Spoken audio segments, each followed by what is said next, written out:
আপনি খাওয়ার পর পয়সা দেন না কিছু জন্য? হ্যাঁ, এই যে 500 টাকা নোটটা দিলাম। এটা কোথায় দিলেন আপনি?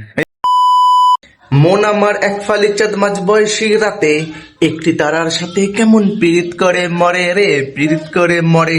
তো এই মুহূর্তে আমার এই এক ফালি চাঁদের মতো মন শুধু একটা তারার সঙ্গে পীড়িত করতে চায়, আর সেই তারাটা হলো গরম গরম পরোটা। সকাল সকাল এখন আমার খিদে পেয়ে গেছে, গরম গরম পরোটার খিদে। তাই এখন আমি যাবো আর একটু গরম গরম পরোটা খাবো। ব্যাপারটা হচ্ছে, তখন থেকে আমি একটা কথা বারবার বলার চেষ্টা করছি, কিন্তু আমি বারবার বলতে পারছি না। কিন্তু আমি বলতে পারছি না, তার কারণ হচ্ছে অনেক বেশি নয়েজ আসছে। আসলে আমার সামনের বাড়িতে ঝামেলা চলছে, আর সেই ঝামেলার জন্য আমার ভিডিওতে নয়েজ পর্যন্ত চলে আসছে। আমি জানি না এটা নয়েজ ক্যান্সেল হবে কিনা। এসে গেছে দোকানের মালিক, এবার কর্মচারী চিকেন মালিকটাকে মালিকটা আছে সামনে দাঁড়িয়ে আছে। মালিকটা আমি, আর কর্মচারীটাকে আমি 10টার সময় ঘুম থেকে উঠে আসছে যখন, তো মালিকেরই জীবন বলা যায়। অনলাইন কটা হয়েছে? একটা হয়েছে, আমি দেখেছি, হয়নি বলতে। আর একটা সাফেদের প্যাকেট কিনেছে। আগে দাদা খুলুন আগে প্যাকেটটা দেখো, প্যাকেটটা দেখো। এই যে সাথে উল্টো দিক দেখাচ্ছ। এই যে সাফেদের প্যাকেটটা কিনেছে, এবার এর ভিতর থেকে একটা কোপন বেরিয়েছে। এখান থেকে একটা কোপন, হ্যাঁ, লোক বুঝে গেছে, ওদের বের করে দেখাতে হবে না যে ওখান থেকে বেরিয়েছে। এবার এই পিনটা খুলতে হবে, একটা পিন আছে এখানে ছিটানো, কি আছে পিন না, দেখে আঙুলে না লাগে আবার। ভিডিও করতেছে, ভালো কিছু যদি না হয় ও দেখি দেখি দেখি, মগ, তাও ভালো, তাও ভালো, মগ ভালো। তাও তো 10 টাকার জিনিস পাওয়া গেছে ছোট বালতি। বালতি বলে ছোট বালতি, মগকে বলে ছোট বালতি। এই তো কি লেখা আছে, একটি প্লাস্টিকের মগ, 22 টাকা দাম নাকি 1 2 3 4 5 6 7 8 9 10 11 12 13 14 15 29টা যেটা। এগুলো খাওয়া ঠিক নয়, ঠিক আছে? তবে আমার দোকান থেকে নিতেই পারো।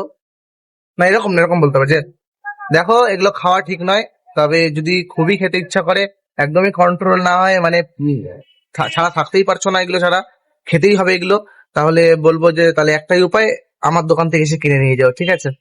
বড় দোকানদার, আগে বলো, আমি বসে আছি অনেকক্ষণ ধরে, এখনো কাস্টমার আসছে না কেন? আসবে বলে, দোকান এইভাবেই চলে, যে এটা ভরসা রাখতে হয় যে আসবে, না আসলেও আসবে। না আসলো আসবে। অনেকক্ষণ বসে আছি আমি, কিন্তু কাস্টমার আসছে না। আর আজকে দোকানদার পাল্টে গেছে, কারণ বড় দোকানদার একটুখানি অসুস্থ হয়ে পড়েছে। কাস্টমার চলে এসছে। এটাকে বলে ঠোঙা, ঠিক আছে? এর মধ্যে চপ টপ মুড়ি টুড়ি দেওয়া হয়, কিন্তু এখানে একটা টুইস্ট আছে, এই ঠোঙার মধ্যে আঠা নাই। মা, তোমাকে ঠকিয়ে দিয়েছে ঠোঙা।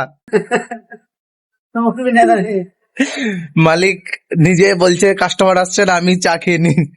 ফোন পে এর যুগে পেটিএম ইউজ করছি আমরা, কারণ এটার মান্থলি চার্জ 50 টাকা, মানে যেখানে বাকিগুলোর হচ্ছে, মানে ফোন পে যেখানে মাসে এরকম 100 কত টাকা লাগে, এটার লাগে হচ্ছে 50 টাকা মাসে চার্জ, কারণ ওই বক্সটার জন্য, ঠিক আছে, সাউন্ড বক্সটার জন্য। কিন্তু যদি মাসে 300টা পেমেন্ট রিসিভ করা হয়, 300টা মাসে, মানে দিনে 10টা, তাহলে এটা ফ্রি হয়ে যায়, মানে এটা 1 টাকা কাটে মাত্র, চার্জ লাগে না। তাই যে কাস্টমাররা দিতে চাইছে না, ঠিক আছে, যে অফলাইন দেবো, আমি জোর করে বলি না, অনলাইন দাও অনলাইন। আর মা আমার রেখে যায়, মা বলে খুচরো টাকা কোত্থেকে আসবে, সব যদি অনলাইন চলে যায়। ওখানে দেখে মনে পড়েছে, তাও ভুলে গেলাম। কলগেট আনতে ভুলে গেছে। বঙ্গ দোকানে নিয়ে নে, আর যাবার মজা নেই। বিগত 3 দিন ধরে ভুলে যাচ্ছে এটা কিনতে, আজ এটা কিনে নিলাম। এর সঙ্গে এটা আমাকে ফ্রিতে ব্রাশ দিয়েছে, বলছে হাত দিয়ে আঙ্গুল দিয়ে ব্রাশ টাশ না করতে। এই দেখো, তোমাকে ব্রাশ ফ্রি দিয়েছে। ব্রাশটা দেখছো, বলছে 25 টাকা দাম নাকি ব্রাশটার, এখানে লেখা আছে 25 টাকার ব্রাশ ফ্রি দিয়েছে। বলছে যে আঙ্গুল দিয়ে দাঁত ফাত মাজছো তোমরা, গরিব মানুষ, না ব্রাশ নাও। দোকান বন্ধ করার আগে লাস্টটা আমার, ঠান্ডা ঠান্ডা। আপনি খাওয়ার পর পয়সা দেন না কিছু জন্য? আমি পয়সা দিই না। এটা কোন ধরনের ব্যবহার আপনার? হ্যাঁ, আমি পয়সা দিইনি। হ্যাঁ, এই যে 500 টাকা নোটটা দিলাম, এটা কোথায় দিলেন আপনি? এই যে 500 টাকা নোটটা দিলাম, 600 টাকা দিলাম টোটাল। 3000 টাকা বাকি আছে না আগেকার? আগে 3000 বাকি আছে, তাহলে আর কি বলা যায়। গাইস, কিছু করার নাই, দোকানদাররা আর কি মারছে আমার সঙ্গে। আমি একটা ভদ্র সদ্র ছেলে, 15 টাকা তরকারিতে এসেছি, বলছে নাকি আমার 3000 টাকা বাকি আছে। হ্যাঁ, বড় লোকরা গরিবদের সঙ্গে ইয়ার্কি করে। 15 টাকা আর ধোঁয়া বেরিয়ে গেছে। তো নিয়ে নিয়েছি 15 টাকার তরকা, ঠিক আছে, বাড়ি থেকে রুটি বানিয়ে এবার বাকিটা শেষ করতে হবে। ঝেড়ে পুছে 15 টাকার বেরিয়েছে। বলছে বলছে প্রথমে বলে কি নাই, তা বলে কি না দেখি, বলে কাস্টমার ঘুরিয়ে লাভ নাই, ঝেড়ে পুছে যা আছে দিদি। তোমাকে আমি বাসন মেজে দিয়েছি, ঠিক আছে, হ্যাঁ 100 টাকা দেবো তো। 100 টাকা দিয়ে বাসন মাজার জন্য। হ্যাঁ এত বড় লোক কবে হলো তুমি? শোন, আমি বড় লোক হই না হয়, আমি নিজে জানি আমি বড় লোক, আমি কারো কাছ থেকে 1 টাকাও নিই না কোনোদিন। বলো আমি বড় লোক না হলেও আমার ছেলে বড় লোকের ছেলে, বলো। হ্যাঁ আমার ছেলে বড় লোক। হাজমোলা খাएगा, হাজমোলা, ले बेटा हाजमोला।